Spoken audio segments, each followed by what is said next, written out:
Kejadian diabetes mellitus. Diabetes mellitus menduduki peringkat ketiga penyakit dengan angka kematian tertinggi loh. Indonesia telah mencetak sejarah yaitu menempati peringkat ketujuh dengan jumlah penderita DM tertinggi pada tahun 2019. 90 hingga 95% dari kasus diabetes adalah diabetes tipe 2. Angka kejadian diabetes mellitus lebih tinggi 0,65% pada pria. Diabetes mellitus salah satu penyakit tidak menular atau PTM yang angkanya cenderung meningkat pada usia produktif. Tahu nggak sih apa itu penyakit DM?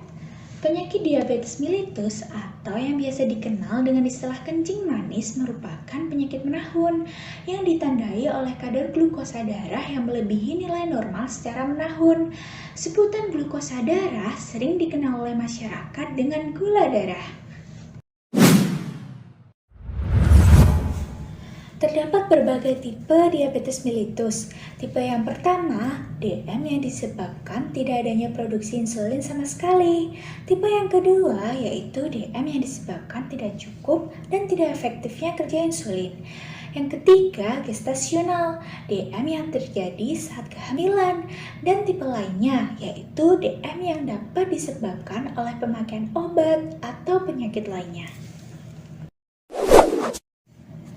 Adapun gejala penyakit diabetes mellitus, terdapat gejala utama atau klasik dan juga terdapat gejala tambahan. Untuk gejala utama yaitu sering kencing, sering lapar, dan sering haus. Sedangkan gejala tambahan seperti berat badan menurun secara cepat tanpa penyebab yang jelas, kesemutan, gatal di daerah kemaluan wanita, keputihan pada wanita, luka sulit sembuh, bisul yang hilang timbul, cepat lelah dan juga mudah mengantuk, serta impotensi pada pria. Faktor resiko diabetes mellitus terdapat dua jenis. Yang pertama tidak bisa diubah dan juga bisa diubah. Untuk faktor resiko diabetes mellitus tidak bisa diubah seperti usia lebih dari 40 tahun, mempunyai riwayat keluarga menderita diabetes mellitus, kehamilan dengan gula darah tinggi, ibu dengan riwayat melahirkan bayi lebih dari 4 kg, dan bayi dengan berat badan lahir yaitu kurang dari 2,5 kg. Sedangkan faktor resiko diabetes mellitus yang bisa diubah seperti kegemukan, yaitu IMT lebih dari 23 kg per meter kuadrat, dan lingkar perut pria lebih dari 90 cm dan perempuan lebih dari 80 cm. Kemudian kurang aktivitas fisik, hipertensi atau tekanan darah tinggi, dislipidemia, riwayat penyakit jantung, diet tidak seimbang, merokok, atau sering terpapar oleh asap rokok. Penting loh mengetahui penyakit DM secara dini. Nah, bagaimana sih caranya? Nah, yang pertama, waspada terhadap gejala. Yang kedua, waspada terhadap faktor resiko. Dan kadar gula darah sewaktu menunjukkan lebih dari 200 mg per desiliter.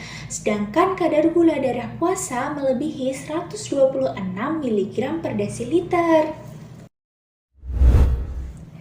Lalu, bagaimana pengendalian penyakit DM? Yang pertama, mengikuti penyuluhan dan juga konseling DM. Yang kedua, mengatur pola makan. Yang ketiga, melakukan latihan fisik secara teratur. Yang keempat, mengonsumsi obat secara teratur. Dan yang kelima, rutin melakukan pengecekan kadar gula darah.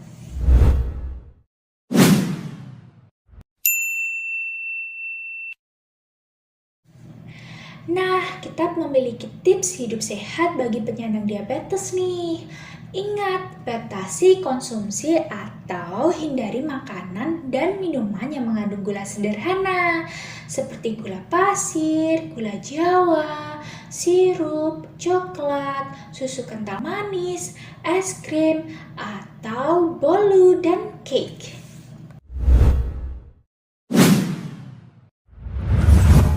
Selain itu, batasi atau hindari makanan yang mengandung banyak lemak seperti gorengan, makanan cepat saji, ikan asin, telur asin, dan juga makanan kaleng.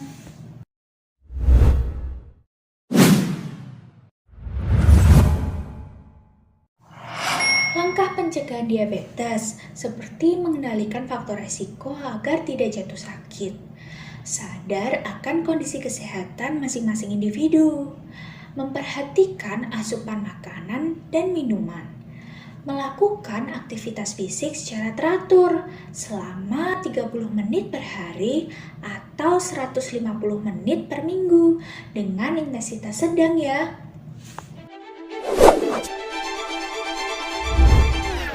Sekian dari kelompok kami, kurang lebihnya mohon maaf. Semoga bermanfaat. Terima kasih.